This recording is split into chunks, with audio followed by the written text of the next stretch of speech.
Hello, this is Machine Dazzle coming to you from the Salon. That's right, I said that's 3 M's. One for Machine, one for Monira Foundation, and one for Mana Contemporary. Mana Contemporary is here in Jersey City. That's 888 Newark Avenue. Why are you not here? I am here with Ann Muntges, and we are here sitting in the Salon, which is located on the 4th floor in the new Monira Foundation headquarters. You should stop by. We have some amazing neighbors, and the cafe is just out the front door. Okay, so today, like I said, we have Ann Muntges, and I think it would be great if we started by getting to know her a little bit. Now, Ann, I know you through the Monira Foundation when we were both residents down in the basement and we were next door neighbors. So, but now you've moved further into the bowels of Monira. So why don't you tell us what your role is at the Monira Foundation? So, the Monira Foundation, you're right, we did meet as residents. I started in 2019? 2019, 2020, somewhere around there. Yeah. We were next to each other, and just as a resident artist, having an opportunity to have 12 months of studio to create whatever our wild imaginations could come up with, correct? Correct. But as time went on, I started connecting with our executive director, Isabel, a little bit more and more, and realized that there was a lot of space to help the foundation grow. And so I got more and more involved with what was happening and started writing grants. And now I am overseeing the residency program, of which I am a former resident, and helping find financial support for the foundation so that we can bring you programs like the Milcom Memorial Room, our various residency programs, which now include an organizational resident, a media resident, and a performance resident, on top of our already robust year-long Artist in Residence program. So. Wow, I wasn't prepared for such a lengthy answer, and there was a lot of information in that. I don't know, she might have to repeat that so that I can get it again. I'm just kidding. I'm just Verbatim. kidding. Verbatim. Cue cards. Cue cards.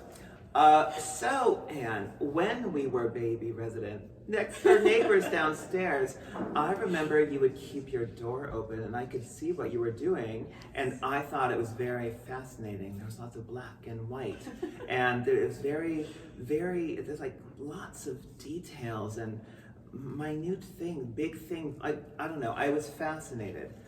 And tell us about your work a little bit, if you can. Yeah, okay, so I do like to do very detail-oriented, tedious processes. I call it drawing installation, but I basically work in drawing entirely, whether that be pen and ink or marker on board or graphite on panel, and recreate the world around me through drawing. So sometimes it takes the form of sculptural installation work, sometimes it's flat.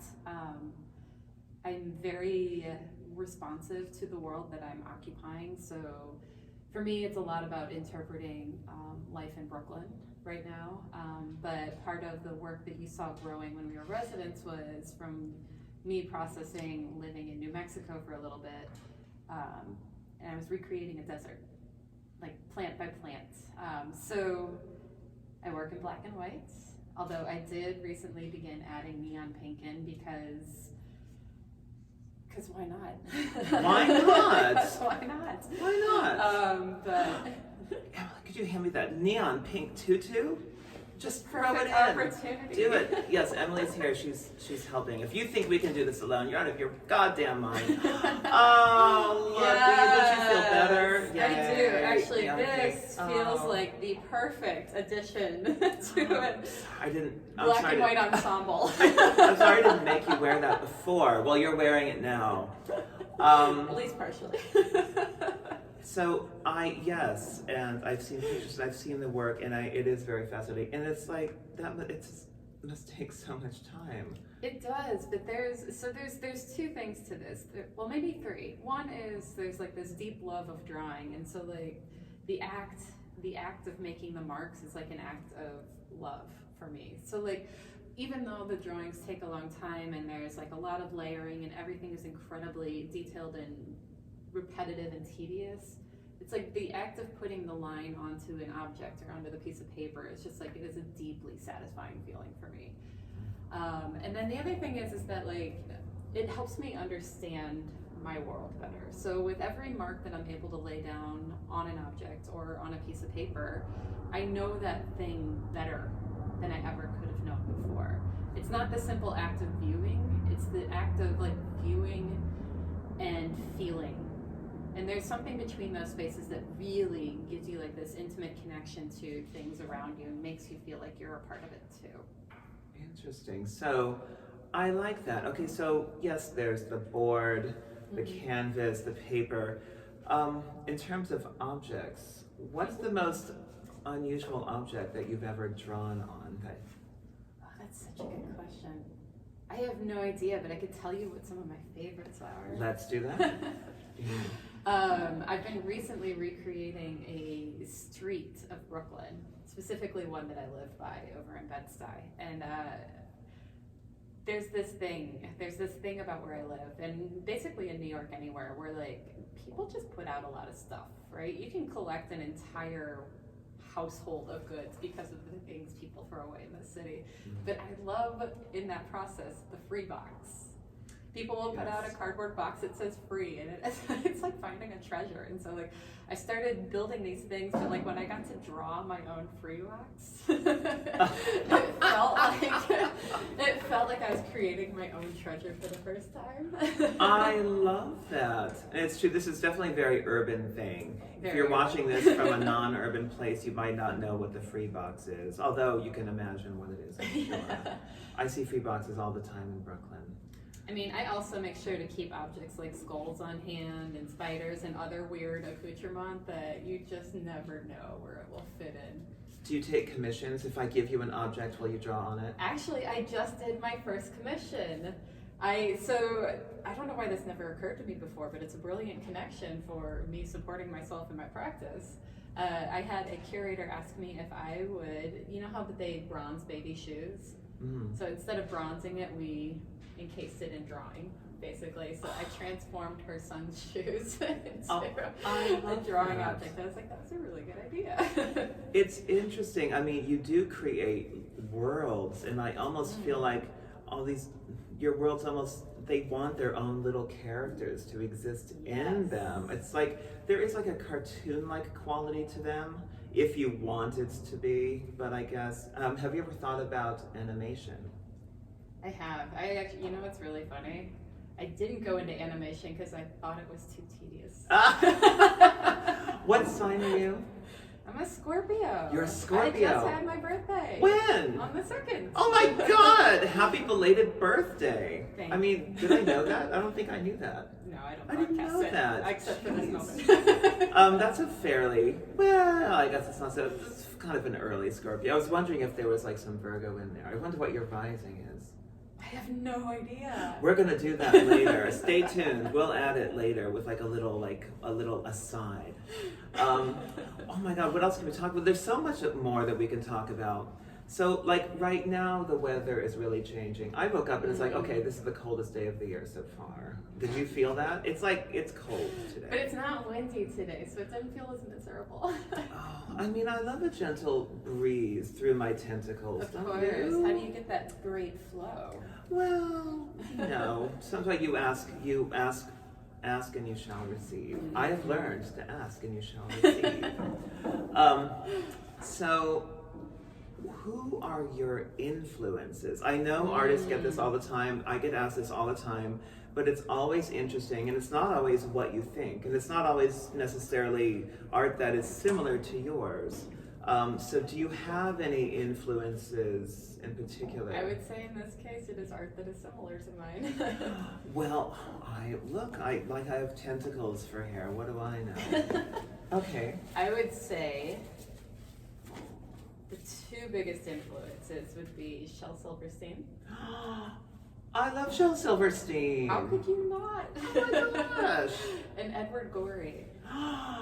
Oh my god. Okay, let's just say like two of my favorites. God, I love Edward. Yes, now that you mention it. Yes, Edward Gorey, and yes, Shel Silverstein. There's that pen and ink quality, there's a weird moroseness to it, there's the black and white worlds and the weird sardonic sense of humor. And I think that even though the drawings are my own, they pull from a tradition obviously much older than these illustrators, but I would say that like those were two formative visuals for me as I was becoming an artist. Wow.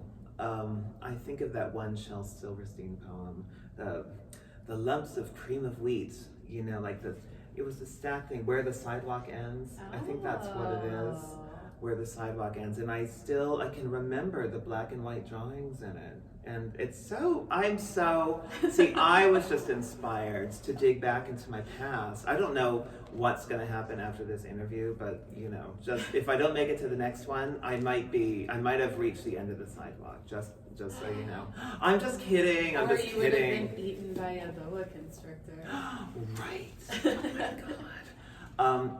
One of my favorite Edward Gorey things is like that alphabet of the children that met their fate. Yes, of course. Oh, like all of their meticulously detailed fates. Yes. What was like my favorite one? Died of fits or? Oh my god, they're so good. If you don't know what I'm talking about, then like Google it. Do you know the proper name for it? By chance? It's just like it's not the amphigory is the big book. I don't know. Is it just the alphabet? I think maybe it's just the alphabet. And anyway, I'm not doing him any service here. No, it's okay because you know they can do work. They can do work. You can like Google. So, what are you working on right now? So, currently in studio, I'm actually utilizing some of the materials you donated to me in your move. My gosh. Yes, the black and pink fur are working their way into the street scene. I'm very honored. So you know the planters that are on the streets, like I call them planters, but they're like those open areas where they allow the trees to exist in New York. So I'm working on recreating one of those currently. So we've got the fencing in the ground built, and my intern Katie, who's been working with me this semester, has been helping me build this. Hi, Katie Lee. She helped me construct a tree stump, and we're building up the ground now. She also very tediously has been making me chunks of grass that are toothpick by toothpick with little clumps of blades on them. I saw this on Instagram. I saw this and I was like, that's a lot of work. It is, and I'm laughing because I made her do it this time, but I have a rule when I'm asking people to help me, I don't make them do anything I wouldn't have done myself. So she is doing half of what I've done. I am the same. As a costume designer that makes crazy things that are kind of heavy, awkward, and uncomfortable, in all fairness, I would never ask someone to wear something that I would not wear myself. Okay. It's a good rule. It's a good rule. Don't torment people. So that just inspired me to ask, so I feel like you're somewhere and you want to draw on things. Mm-hmm. Like for example, the tree planter that we see so often in New York City, mm-hmm. That's what you're kind of like recreating, mm-hmm. and what you're like drawing. Do you ever, which makes me think that you like to draw on things that you see or that you can have, like drawing on a clown, drawing on the baby shoes. Is there ever a moment where you completely make it up, where you just draw and it's not necessarily on anything in particular? Or are you strictly like to draw on things that you find and that you come across? Do you understand the question? Do you ever make it up? Do you ever draw on something that you don't know what you're drawing on? Oh no, objects are very clear. Right. Do I make up artifacts within scenes? Yeah, all the time, because how much information can you get right?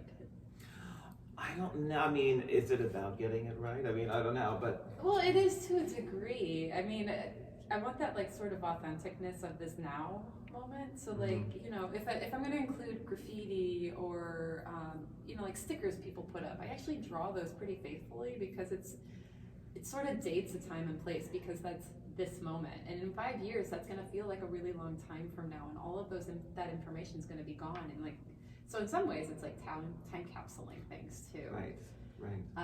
But do I make up things? I mean, sure, I've slapped a few smiley stickers on things because I needed to cover up mistakes, or you know, like it's not like 100% authentic. It's like within reason. I want smiley stickers to cover up all of my mistakes. That's a lot of smiley stickers. How could you possibly have a mistake? Are you taking orders? It's the holidays. It could be a whole new line for me. I think we've just come up with my whole third job. Speaking of third job or whatever, okay, so we know about your work. We know what you're working on right now in the studio. What is coming up in the future? Is there something that you've been wanting to do that you haven't started yet? Yes, absolutely. I need somebody to give me a building. Done. Someone donate a building to Muntges. I want to transform it into a large-scale drawing. That would be amazing. So there's a possible mural commission coming. I don't have final details on this yet though, but if that falls through, I will be working towards finding at least a building facade that will allow me to take over a portion of it. I love that. Now, how about collaborations? Would you ever work with because of the nature of your drawing, I just love the linear quality. Would you ever draw on a pair of shoes for Balenciaga, let's say, and have them reproduced? Would you ever do that kind of a thing? Yeah. Right. And so I just mentioned shoes, but I mean, I guess you could draw on anything. It becomes a textile. Actually, I would love to dive into textiles. I've been thinking about this because I do screen printing, and it would be so great to just create the fabric and pass it on to somebody to transform. Absolutely. I would love to do that. I think that we should do a commission as a test, and we put it out into the world, and then let's see what happens. But I think what happens is, I know that. Imagine that? We could create the entire scene? Absolutely. That means costumes, and then what about makeup, literally drawing on people's faces. I think that we could create whole world, videos, moving world, everything. Amazing. Oh my God. You saw it first. Give us a residency, somebody, we'll do it. Give us a building that we can live in while we do it. Oh my God. Okay, well this is all very exciting. Ooh, yeah. So I think, because I could keep asking questions, but we have to leave the audience wanting more so that they are forced to dig a little bit further. Where can everyone find you on your social media? Let's say? You should do Instagram, which is the one thing I update the most, which is just my name, ANNE _ Muntges, MUNTGES. Or there's my website, which probably needs a massive update, which is annmuntges.com. See, I'm so glad I asked. And thank you for joining me here in the Salon today. This could not have been more fun. Yay. And for everyone watching, chances are you might be watching this on the Monira Foundation socials already, but check out Monira Foundation on Instagram. And email me with questions. It's ann@monirafoundation.org. Exactly. And you can find me on, just look up Machine Dazzle on Instagram. And I also have a website, machinedazzle.com. You won't regret it. You won't regret it. And come and visit me at the salon. Chances are Anne's going to be here. All right. Thank you, everyone, for tuning in. And this is Machine Dazzle at the Salon, signing out. Goodbye.